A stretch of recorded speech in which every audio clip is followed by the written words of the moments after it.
It's Chelsea. It's Nina. And you're in the Critics' Kingdom. So, today we're going to be reviewing The Scream Team. From 2002. A film that both Chelsea and I thought we did not watch as children. Yeah, we were both like, I don't remember watching this. And then it started, and we were like, oh, no, we definitely see this. We just forgot about the humans. Yeah, literally, like, remember the plot lines of, like, the main ghost antagonist and all of that. Mm-hmm. And his, like, powers. But we completely erased all of the human characters in it, which is really funny because one of the main characters is a young Kat Dennings. And you would think that that would be something that would stick with us. We remembered in some way, shape, Did not. In any form. We were so shocked to see her on the screen. We were just like, wait, what? Is that Kat Dennings?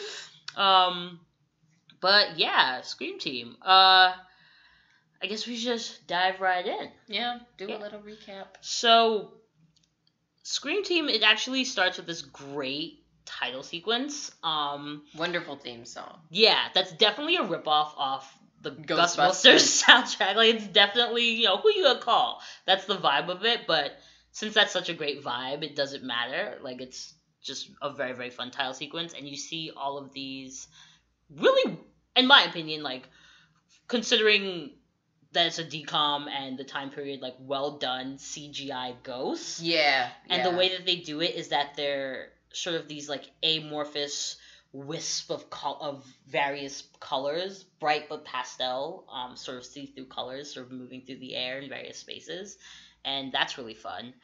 And like in the songs, like, no, you gotta kick it with the Scream Team. Yeah. Which is interesting. It sounds exactly how you think it sounds. Exactly how you think it sounds, but it's interesting because the Scream Team, that is never said again anywhere in this film. Yeah, no, that's the other ironic part about this. It never comes back up.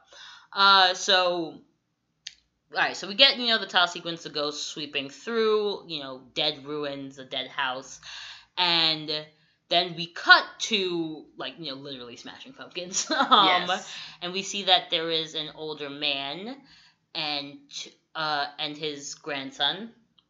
They have a pumpkin in a contraption, and I guess they're testing out, the grandfather's pumpkin carving machine to see if it'll work. They really think that this is going to be the time that it does. It starts up, and they're really excited about it. It does not go according to plan. The pumpkin starts spinning out of control, and, like, all of the pumpkin inside gunk, like the pulp, the seeds, all of that just spins everywhere. It gets all over the both of them. Gets all over the cameraman, who we see is is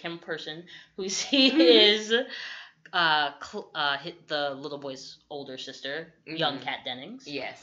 And then we sort of pull out wide and we realize that this is a home video and it's being watched by those two children dressed all in black, clearly at the repast for their grandfather's funeral. Mm-hmm. So that very sweet moment becomes very dark, very, very, very fast.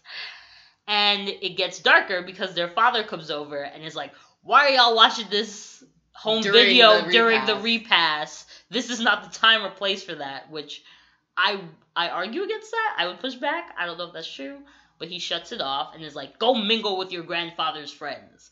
And they're both like, they're not grandpa's friends. They're people who knew him and we don't know them. And this is weird, but their father sends them off. So Claire, who is Kat Dennings, his character's name, she goes into the library and sees this man that she's never met before in her grandfather's library throwing all his books around, clearly looking for something, and she's just like, what are you doing? Right. And he calls her by her name, and she's perturbed by that because she doesn't know him. But then her dad pops up and is like, oh, Warner, and he, like, walks away after inviting her to the Halloween festival that's apparently a big deal in the town.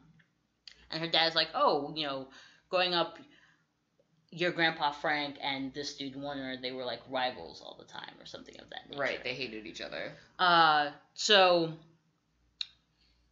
a little bit later, the younger son, or the younger child, Ian, that's his name, he overhears his dad talking about his grandfather was a tinkerer, right? That's why he had that the carving pumpkin machine that he wants to invent, all that stuff.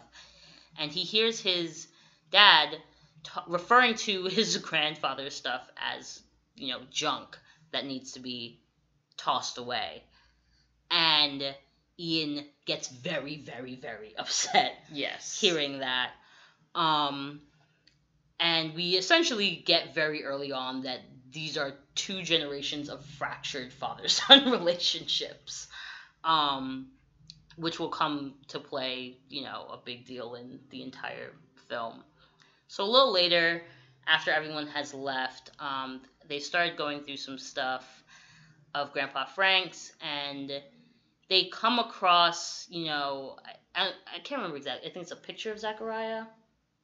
Yeah, or I think they start looking at the paper that's like the ad that Warner gave them the ad for the Halloween festival, and on it says, the town was, yeah, it says something about Zachariah Cole on there. Yeah, and the 2 kids, because they don't live there. They're from, this is the town of Steeple Hill, and they're actually from Boston. Steeple Falls. Thank you, Chelsea. And they're like, who is Zachariah Cole? And their dad is like, oh, let me tell you this story about this pyromaniac who lived towards the end of the 19th century, who he lived up in the hills and with this huge cabin, but he didn't interact with any of the townspeople. He didn't like them. The only person that he cared for was his wife, and he and her stayed locked up in that cabin, and he would just walk around starting fires all over the forest.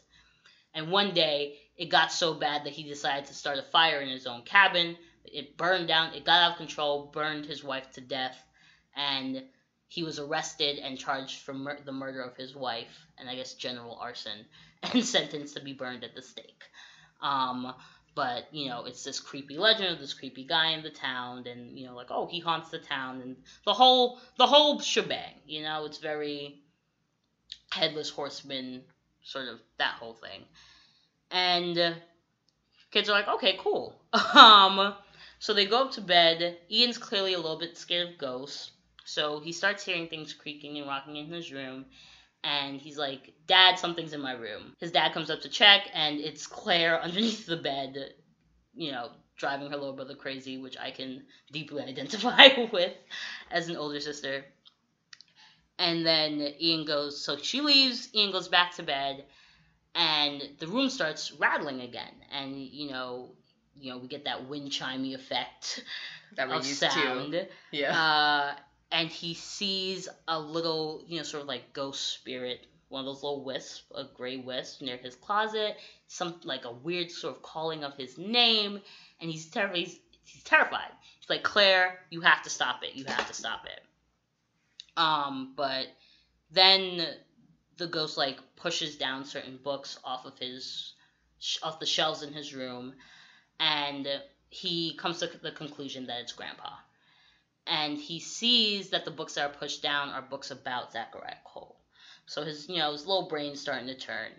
The next morning, he wakes up, he tells his dad, and his dad's like, that's not real, there are no ghosts, no one's trying to tell you anything.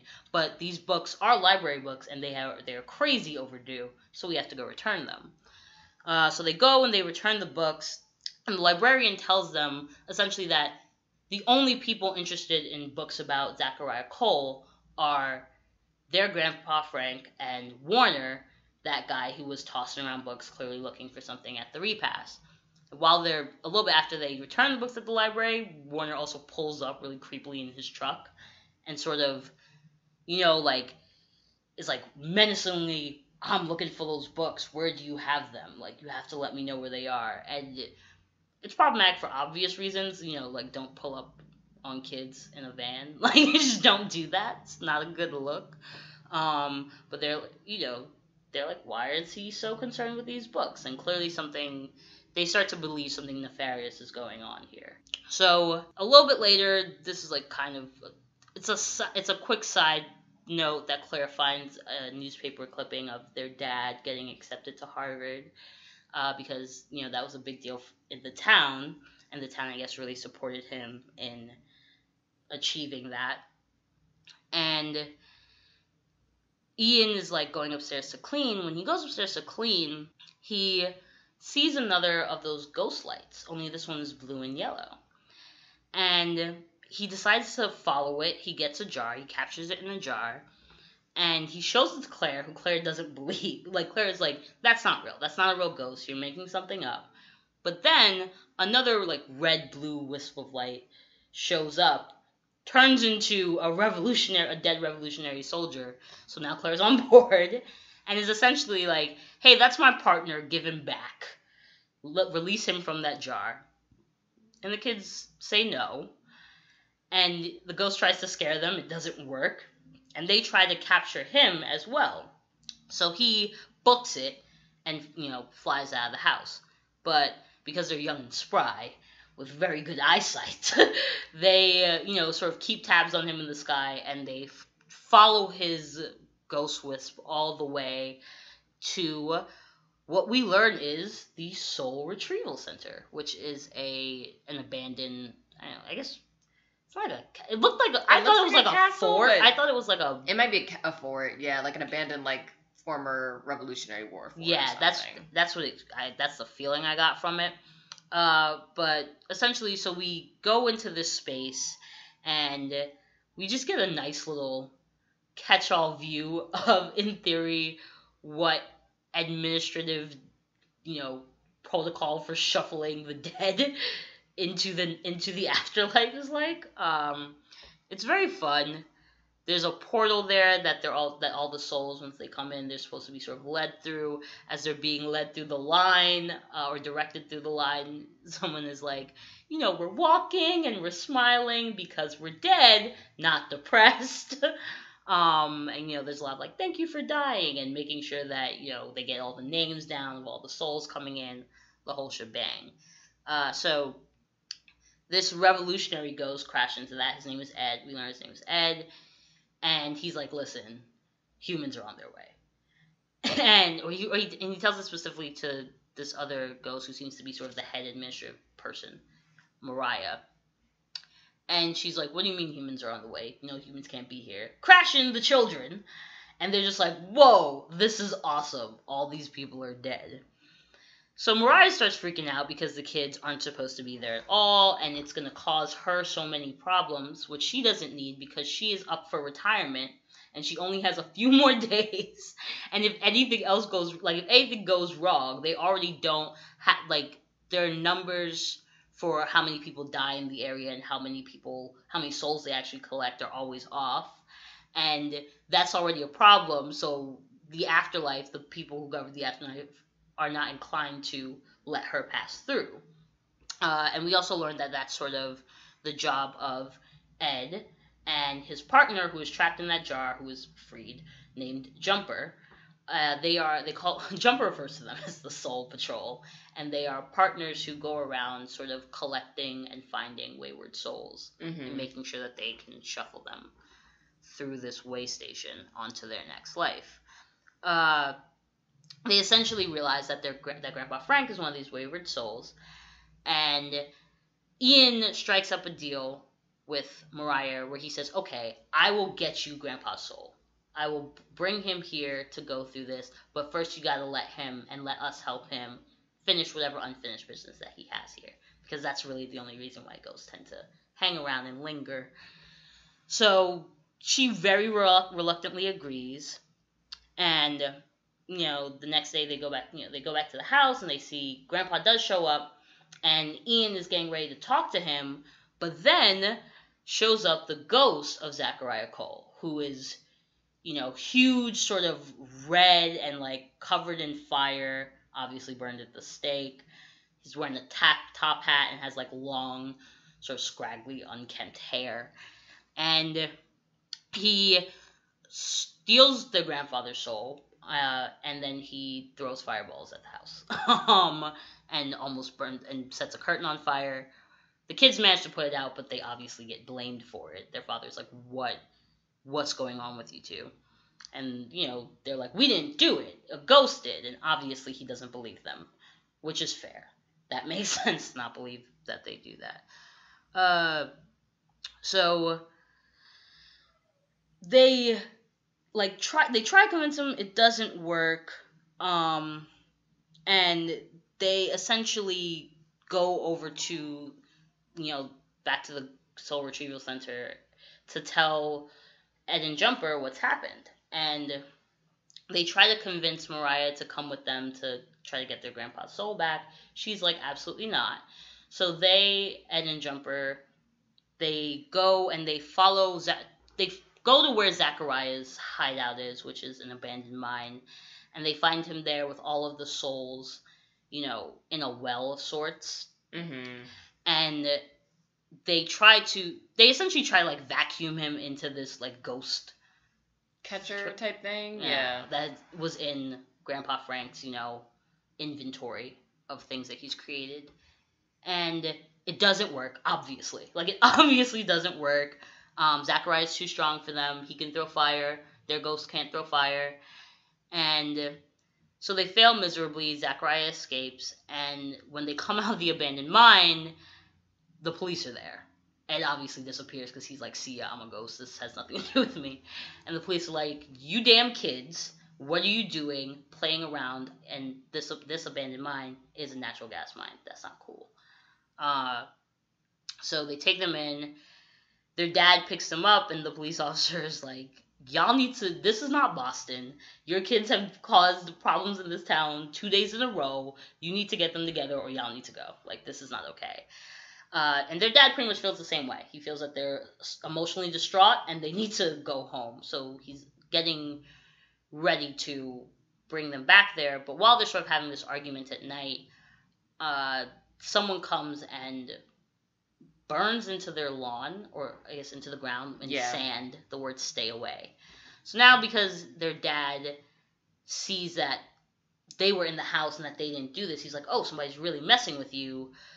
Okay, now he's on board. Right. So he believes them, and they start doing all this research on Zachariah Cole to figure out what it is that their grandfather figured out, to see if they can kind of clear his name to make him feel better, so that he'll give back all the souls and cross over. And Claire comes up with this theory that, he actually was not in any way, shape, or form a pyromaniac, that he instead was someone who realized the potential. He was an inventor who realized the potential of natural gas and was sort of testing it around Steeple Falls because it is a hub of natural gas in the ground, and that he accidentally, therefore, blew up his cabin. So they decide to go to the cabin the next day to sort of see if they can find any clues around the old cabin, which doesn't exist anymore. It was because again he blew blown it up. But Warner owns that land, and he wants to sort of build a new cabin on the site to attract tourists and all of that. He's also the one who runs the Halloween festival. So they go and they see a pipe for natural gas coming out of the crater, which essentially confirms Claire's suspicions. But then a dog comes out of nowhere and chases them away. We will learn later that it was Warner's dog, that he did not quite sick on them, but mostly sicked on them. Yeah. He didn't necessarily know that they were children, but he suspected and suck his dog on them.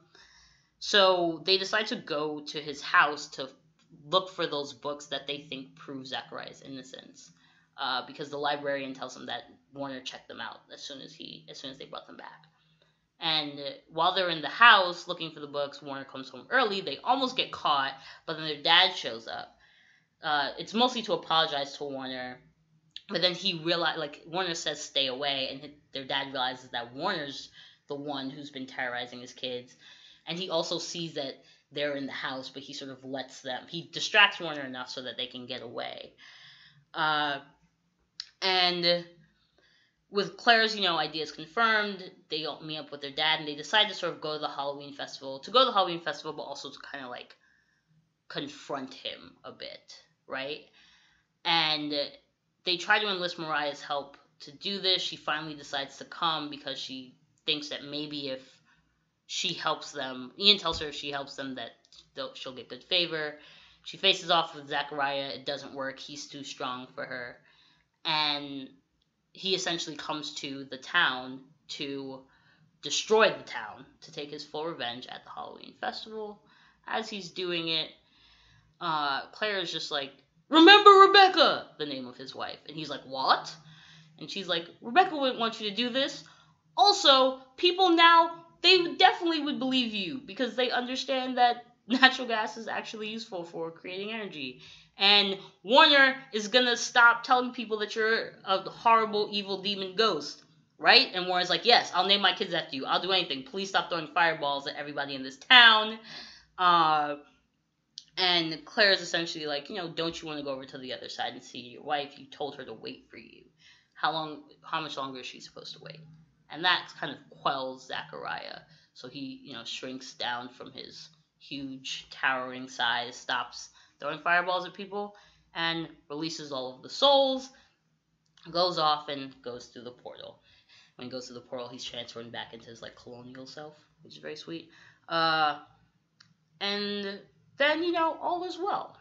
They think. So they go home and they're like, just expecting to sort of get their lives together. And lo and behold, who's waiting in the house but Grandpa Frank. Grandpa Frank, just sitting on his chair. And Ian is so excited. He's like, Grandpa Frank, we figured it out. You can cross over now. We can save Zachariah's soul and the whole shebang. Grandpa Frank is like, huh? And they're like, well, yeah, we did your mission in life. Now you can cross over because it's been completed. And he's like, that's not what I was trying to do. I was pushing over those books to show you the box behind it, which was a box full of all of those old newspaper clippings and just all of these things from their dad's life, their dad Richard's life growing up.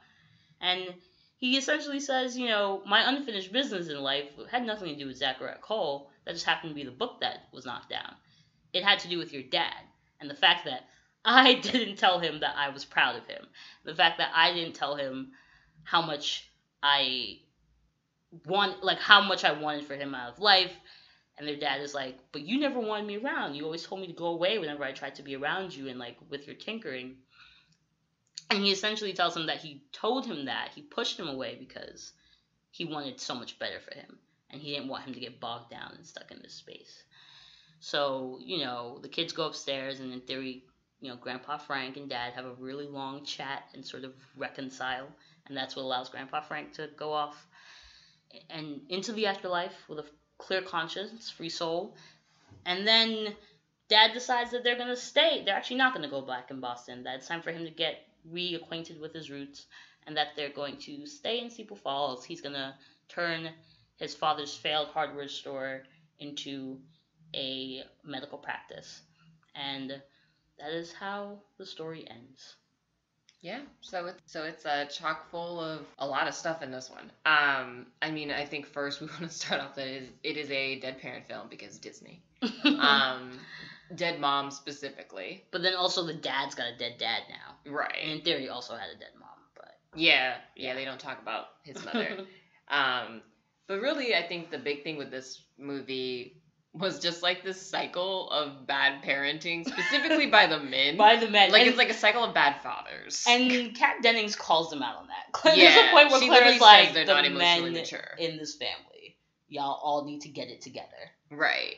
So she literally says they're not emotionally mature. None of them are, because none of them can speak and actually say what they feel, which is very odd when you're an adult and have children, because it's that's the least. If his father had been able to easily communicate with him, hey, I don't think I want you to be an inventor.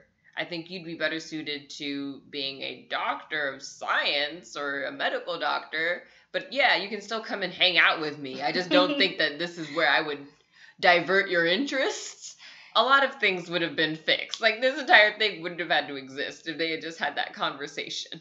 And then if Richard had been to Ian, I feel some type of way that my dad is so involved with you and allows you to spend time with him, allows you to invent with him because he never did that for me. Or if when he was older, he could have had that conversation with his father. Either way. Yeah. Either direction on the spectrum, it would have worked out better. It would have made this a lot less of. Yeah, because he's also not very good with Ian either. He's horrible with Ian. He's clearly jealous of the fact that Ian gets all of his father's attention. And it's sir, you're a grown man. You're a grown man with 2 children. And you were still jealous that your father is giving your kids more attention. Yeah. Like, that's not the sole purpose of grandparents. Yeah, and Ian, and there's even some moments where Ian really is, Ian understands it in a fundamental way, like, he's absorbed it, and, like, there's a moment where he says something to him along the lines of, like, he goes, like, seriously, Dad, this is not about you. Yes. Because their dad takes everything personally. Like, it's always, like, a knock on him, and it's just, like, yeah, it's like, why are you acting out like this? Like, how it affects him, and what they're, the idea of, like, that they're always trying to sort of tell him something. Right. When it's actually just that they're being children, or that they have a relationship with their grandfather that doesn't involve you, because, again, it's not entirely your fault, but then once you get to a certain age, it's also not your fault. Yeah, no, the dad needs major therapy. Because I was just like, there's no reason you should be jealous of your, like, 11 or 12-year-old son. Really isn't. And all of that considered, Claire is wildly well-adjusted. Yes. Because you think, surrounded by all this emotional turmoil, that she would be a lot less, put together than she I guess her father didn't feel like he had to compete for his father's affections with her. I feel like that's how he felt with Ian. Like, he was literally, like, in direct competition with his son. And whenever you're in direct competition with your children, there's an issue. There's a huge problem. And y'all are not going to have the good type of relationship that you should.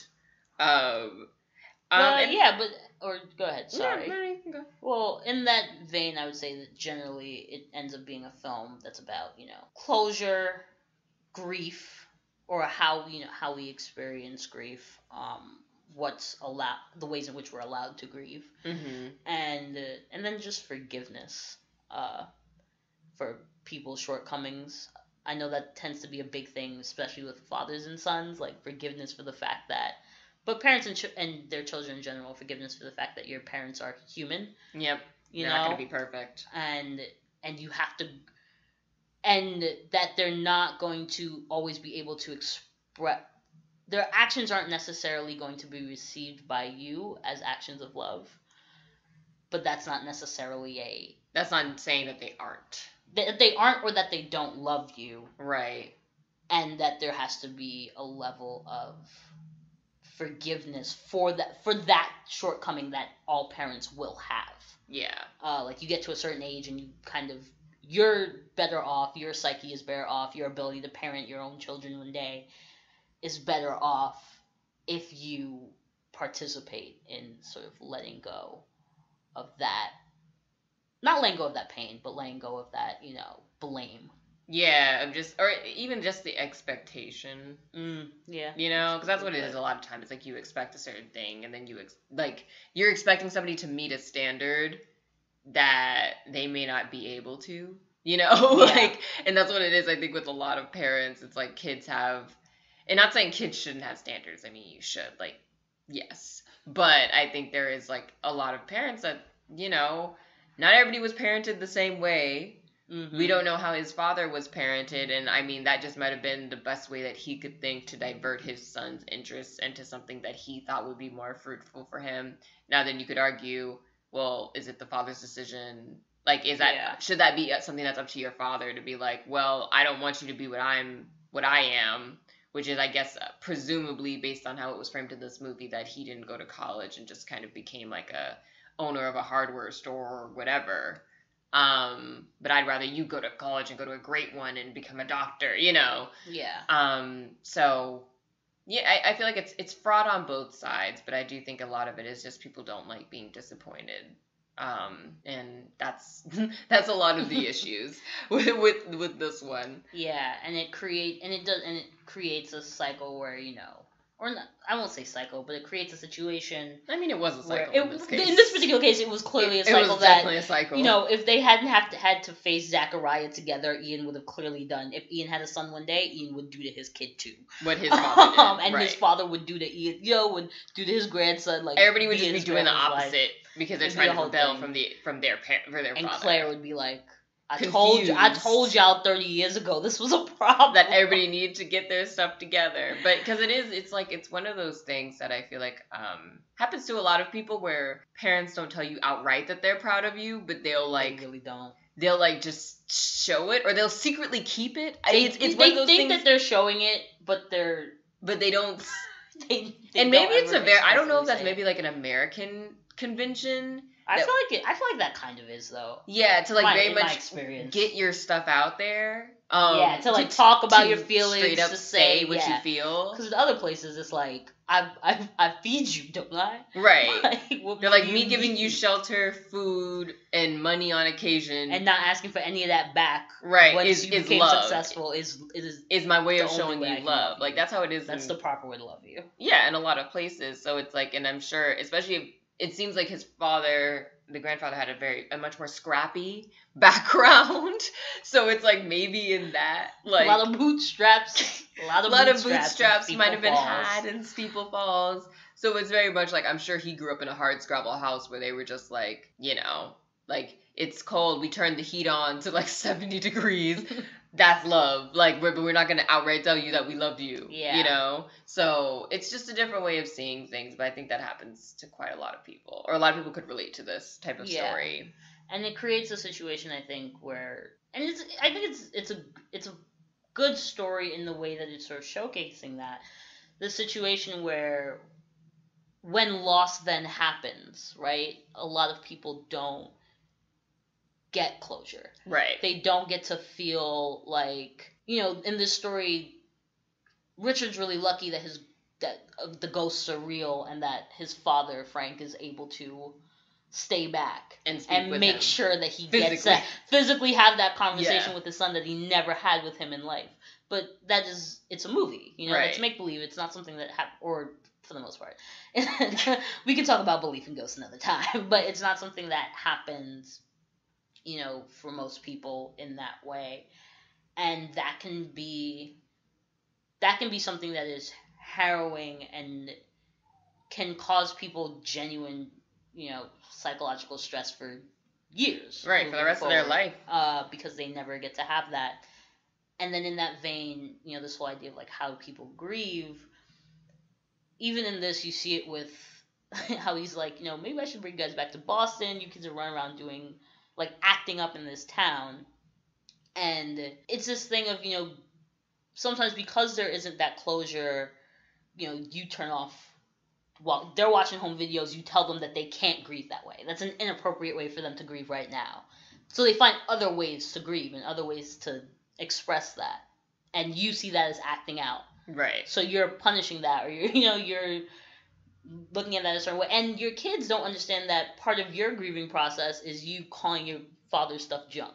Right. You know, and like grappling with your relationship with his things. Your kid doesn't understand that. Right. So your kid hears that and it becomes an insult. It becomes, you know, it becomes all of these other things, and it creates this billowing effect of just emotionally just like rampant destruction. Right. Where everybody's feeling everything really, really deeply and doesn't know how to express it, doesn't know how to talk to one another, doesn't even know that that's what's happening to them. And also because your kids know how you felt about your father. Like, it's like when your son heard you say, like, oh, all your dad's stuff is junk and you're putting out the for sale sign tomorrow, he knows that you're not lying because you, to him, you and your dad don't have a good relationship. Yeah. You know? So it's like, his kids pick up on that kind of stuff. And you don't encourage, you know, you don't encourage Ian in that direction either. Right, because now you want to do everything the opposite of your father. Yeah, because you've developed this resentment. Which tends to happen. It's like, typically if people grow up in like a super strict household, it's like either you like kowtow to it, or you go the opposite way and just like completely rebel. You know, like it's like, and that's like a typical way to do it. So he's like, well, my dad was a tinkerer and wouldn't let me tinker with him, so therefore my son, who seems to have a natural gift, not going to let him. Yeah, not going to let him invent anything. It's right, you're not going to do that. Why don't you do something useful? Yeah. But yeah, so it's, you know, it's a film that sort of grapples with that, and it does. I do like where it comes down in the end of it, because it is a film all about sort of misconceived notions. Because that is the same plot that is happening with Zachariah and his legacy. You know, his legacy is one of madness and derangement, and it's like actually. He was quite sensible, but like an accident happened. Right. And he was wrongly accused of murdering the love of his life for that accident, and he takes that out on the town. Right. But it's that thing of like, well, the town wasn't right for demonizing you, but now you're going down a path where you're so upset about that, or you don't have the right closure, you're not capable of forgiving, you're not grieving in the right way, and you are going to, not that there's a right way to grieve, sorry, but like you're not grieving in a, productive is also a horrible word, but not in a, you're grieving in a way that is hurting others right now. Unconstructive way of grieving? Yeah, sure. It's not sure. constructive. But essentially, you are now allowing yourself. It was wrong for them to demonize you, but you are allowing yourself to now act like the demon they said you were. Right. So you're playing into that narrative, and it's just I like that it. I like that it does a thing where it recognizes, yeah, you are right. You are right to be upset about this thing. Right. But it also does sort of hold one accountable for what they do with that feeling of being upset. Right. Because I think that both sides of that are important. Yeah, well, because the accountability part matters. Because, like you said, what is that saying? It's like you either die a hero or you become or the you live villain. long enough to see yourself become a villain. Yeah. One of my favorite quotes. Oh God. Yeah. The Dark Knight series is so good. I know it's not just from there, but I'm just saying. Like every time I hear it, people don't like Christian Bale with the voice, but I love it. Yes. So. But it applies in this case because it's like Zachariah has, like Nina said, just become the demon that they always said he was. Except now he's physically a demon. And can throw fire. Right, and it's like, does. But honestly, and steal souls. It would have made more sense for him to not get over it, because it's like, that's pretty messed up. But it's like his wife knew what happened, so it almost would have made sense for him to just like go to the way station and cross over with his wife when it happened, and then just been like, you know what, that's on them, like that's their belief. Even though I got burned at the stake, so, Yeah, and if anything, alright, this isn't okay, but there's also the thing of, like, well, they burned you at the stake so you could be with your wife faster? Yeah, that's one way to look at it.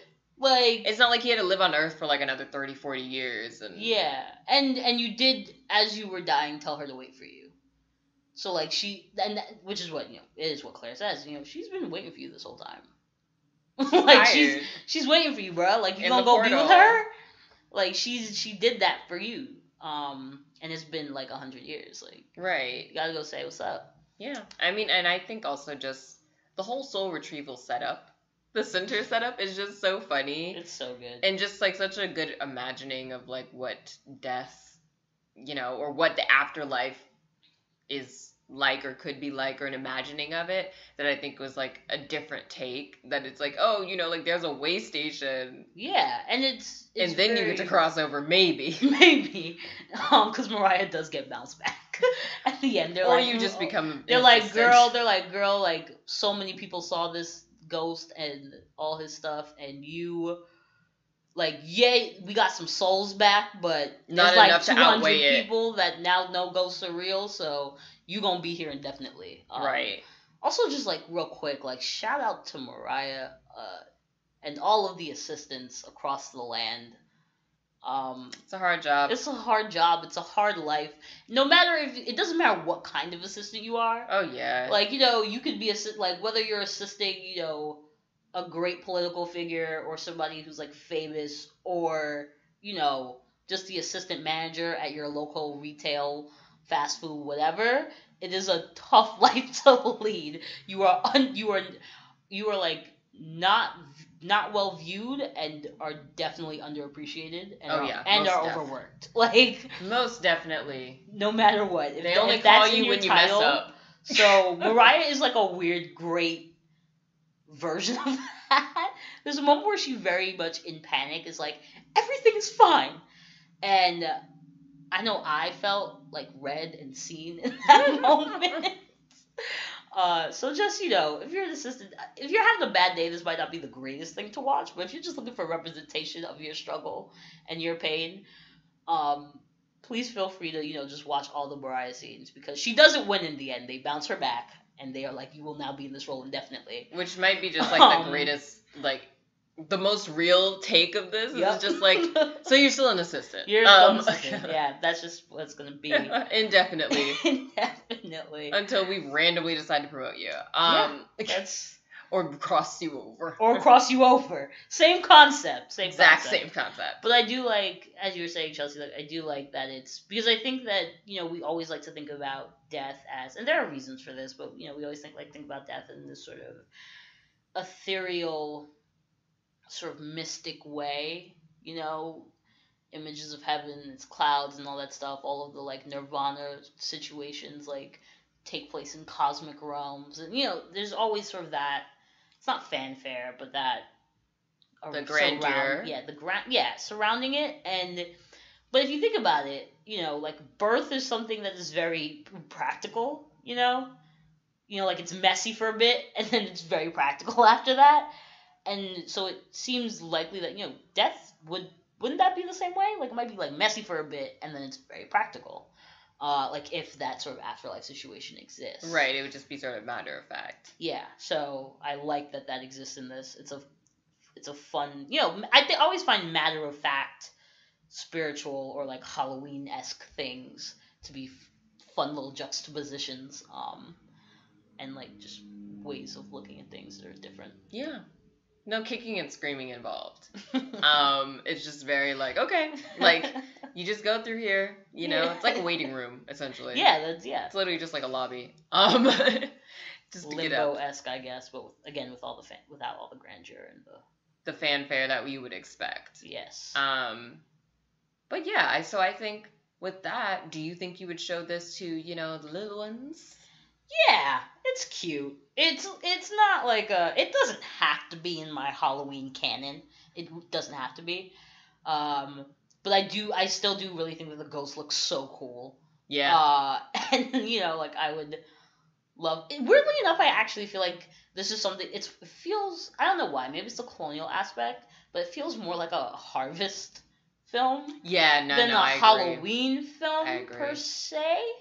So maybe, I don't know, maybe like on All Souls Day we can watch. It does give me like 2 weeks before Halloween vibes. Yeah, like maybe, or like 2 weeks before Thanksgiving. That's like it's somewhere it's in a weird place. It's cute. It's fine. The ghosts are fun. They still look really cool. Watching him throw fireballs. I remember that he was a ghost that like kind of scared me when I was little, but it wasn't so terrifying that I was having nightmares and things like that. And it shows decent parent-kid relationships. It shows development in that, which is nice. Like the characters actually do develop in this, and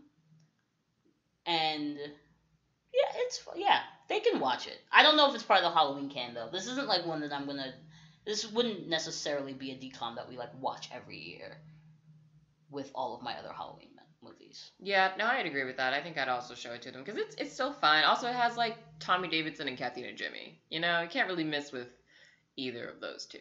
And I feel like it's just like it's fun. It's pretty light. It's not scary for kids. I do feel like it makes death fun, which sounds weird to say, but like I think that's a real... or not as scary. Maybe that's a better way of putting it. It makes it like not feel as practical. Scary. Yeah, more matter. And I feel like it'd be a fun way for kids to absorb it. And then just it is a good film about grief though, and like going through that period of forgiveness and being able to talk to people, especially your parents, so that there's no unfinished business. I'd agree with that though. I think I'd also want to show it to my kids, and I also think it would be more of like a November film. Yeah, it's like an early November. But yeah, it's fun, and you can be like, oh, this is what CGI used to look like. Yeah. Just so you know. I mean, I would say honestly, deal with. But again, still, you remember this? Rewatch it. It's cute. Yeah. I mean, I'm not gonna say like you should totally rewatch it, but I'm like, if you were one of the people that were like, it's cool, it's cool. I don't know if you're selling this, Chelsea. Well, no, because I'm like, it's kind of like a mid-tier one for me, where I'm like, yeah, you could like watch it, and if you remember it, rewatch it. But like, if you don't or you've never seen it, do you need to rewatch it, or do you need to watch it for the first time? I don't know if I'd argue that. Yeah, that's fair. I think but I really do like those ghosts. Yeah, no, I do the I like ghosts. them too. I feel like very well. Twitches should have had this not CGI, I guess, VFX team. They would have been better for it. Would have popped a little bit more. Yeah, no, I agree with that. But yeah, so the Scream team, misnamed, obviously, but that's the basic take. Since they were actually the Soul Patrol, but they were sure. They never say the Scream team. They never say it again. again. It's literally just in the theme song at the beginning of the end. Which makes me feel like it was. I feel like someone sat some kids down in a room and they did a marketing test. Yeah. And Scream team tested better, so they just decided to name the already shot, mostly edited film, the Scream team, and they made a song for it. Like, that's just what they did. Yeah. But yeah, I agree. Those are our thoughts. Yeah. So we'll catch you guys next week. Thanks for listening to this week's episode of The Critics Kingdom. Don't forget to follow us on Spotify and SoundCloud so you can stay up to date, as well as interacting and letting us know what you guys think on social media. You can find us on Twitter at Critics Kingdom and on Instagram at The Critics Kingdom. We're excited to talk to you again next week.